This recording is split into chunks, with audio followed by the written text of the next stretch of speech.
प्राचीन काल की बात है। मगध राज्य में विजय नामक एक प्रतापी राजा राज्य करता था। वह बलशाली, बुद्धिमान और धर्मपरायण था, लेकिन उसमें एक दोष था, वह परलोक और कर्मफल पर विश्वास नहीं करता था। वह सोचता था कि मनुष्य का जीवन केवल इसी लोक में सीमित है और मरने के बाद कुछ नहीं होता। एक दिन दरबार में एक विद्वान ऋषि आए और बोले, राजन, तुम्हारे मन में जो संदेह है वह उचित नहीं।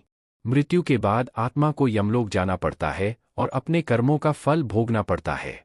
राजा विजय ने हंसते हुए कहा, अगर ऐसा ही है तो मैं स्वयं यमलोक जाकर देखूंगा कि वहां क्या होता है। ऋषि ने गहरी सांस ली और कहा, राजन, यह असंभव है। जीवित व्यक्ति यमलोक नहीं जा सकता। लेकिन राजा हठी था।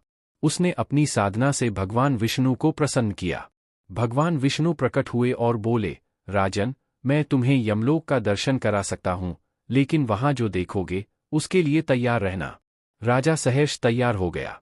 गरुड़ ने उसे अपने पंखों पर बिठाया और देखते ही देखते यमलोक पहुंच गए। यमलोक पहुंचकर राजा ने जो देखा वह अत्यंत भयावह था। नरक के अलग अलग कक्षों में पापी आत्माएं अपने कर्मों के अनुसार कष्ट भोग रही थीं। एक व्यक्ति को जलते हुए तेल की कढ़ाई में डाला जा रहा था।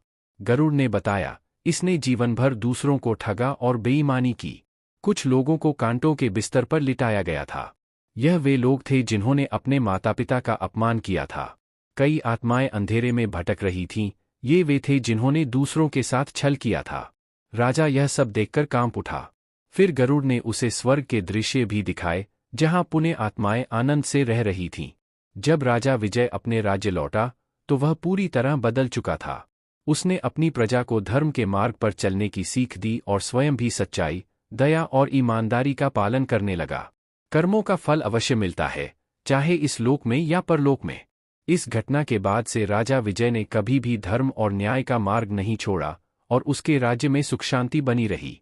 सीख, गरुड़ पुराण हमें सिखाता है कि अच्छे कर्मों का फल स्वर्ग में और बुरे कर्मों का फल नरक में मिलता है।